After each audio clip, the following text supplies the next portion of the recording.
കേരളത്തിൻ്റെ പൊതുജനാരോഗ്യ മേഖല മെച്ചപ്പെട്ടതാണെന്നാണ് സർക്കാരിൻ്റെ അവകാശവാദം. മറ്റ് സംസ്ഥാനങ്ങളുമായി താരതമ്യം ചെയ്യുമ്പോൾ ഈ അവകാശവാദം പൊള്ളത്തരമല്ല എന്ന് വ്യക്തമാവുകയും ചെയ്യും. ആരോഗ്യമേഖല മെച്ചപ്പെട്ടതാണ് എന്ന് പറയുന്നത് എപ്പോഴാണ്? ക്ലിനിക്കുകൾ, ആശുപത്രികൾ, സൂപ്പർ സ്പെഷ്യാലിറ്റി സ്ഥാപനങ്ങൾ, ആവശ്യത്തിന് ഡോക്ടർമാർ, ആരോഗ്യ പ്രവർത്തകർ, അതുപോലെ തന്നെ ശിശുമരണ നിരക്ക് കുറഞ്ഞിരിക്കുന്ന അവസ്ഥ, പകർച്ചവ്യാധികളെ നിയന്ത്രിക്കാൻ കഴിയുന്ന സാഹചര്യം, ഇതെല്ലാം ഒത്തുവരുമ്പോഴാണ് ആരോഗ്യമേഖല നിലവാരമുള്ളതാണ് എന്ന് പറയാൻ കഴിയുക. കേരളത്തിലെ 73,000-ലധികം ഡോക്ടർമാരുണ്ട് എന്നാണ് കണക്ക്. അതിൽ 6,500-ഓളം ഡോക്ടർമാരാണ് സർക്കാർ ആശുപത്രികളിലുള്ളത്. ബാക്കിയുള്ളവർ സ്വകാര്യ മേഖലയിൽ പ്രവർത്തിക്കുന്നവരാണ്. 836 പേർക്ക് ഒരു ഡോക്ടർ എന്ന കണക്കിന് ഡോക്ടർമാരുടെ സേവനം കേരളത്തിൽ ലഭ്യമാണ്.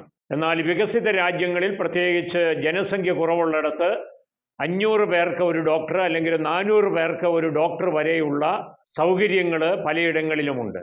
സർക്കാർ ആശുപത്രികളിൽ നല്ല ഡോക്ടർമാരുണ്ടെങ്കിലും അടിസ്ഥാന സൗകര്യങ്ങളുടെ കുറവുണ്ട് എന്നാണ് പൊതുവായ പരാതി. തൊട്ടടുത്ത ദിവസമാണ് തിരുവനന്തപുരത്തെ ആശുപത്രിയിൽ പ്രഗത്ഭനായ ഡോക്ടർ അവിടുത്തെ പരിമിതികൾ സോഷ്യൽ മീഡിയയിലൂടെ പറഞ്ഞതും വലിയ വിവാദമായി മാറിയതും. ഡോക്ടറെ ഒറ്റപ്പെടുത്തി ആക്രമിക്കാനാണ് എല്ലാവരും ശ്രമിച്ചത്. അദ്ദേഹം പറഞ്ഞതിലെ സത്യം തിരിച്ചറിയാൻ സർക്കാർ പോലും സന്നദ്ധമായില്ല എന്നുള്ളത് ദുഃഖകരമാണ്. പ്രശ്നങ്ങൾ ചൂണ്ടിക്കാണിക്കുന്നവരെ പ്രശ്നക്കാരായി കാണുന്നതിന് പകരം പ്രശ്നങ്ങൾ പരിഹരിച്ച് മുന്നോട്ട് പോകുവാനാണ് ശ്രമിക്കേണ്ടത്. സർക്കാർ ആശുപത്രികളിൽ ചികിത്സയ്ക്കെത്തുന്നത് പാവപ്പെട്ടവരാണ്.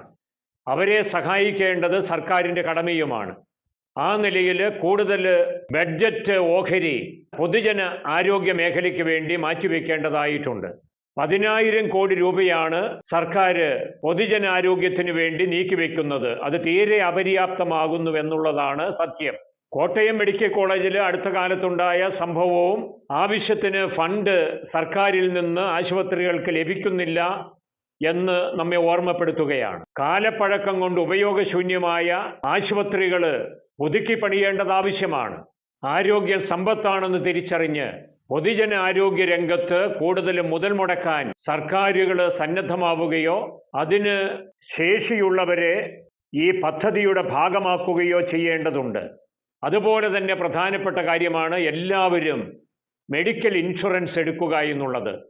സർക്കാർ നിർബന്ധിക്കാതെ സാധാരണ മനുഷ്യർ ഇൻഷുറൻസിലേക്ക് കടന്നു വരില്ല.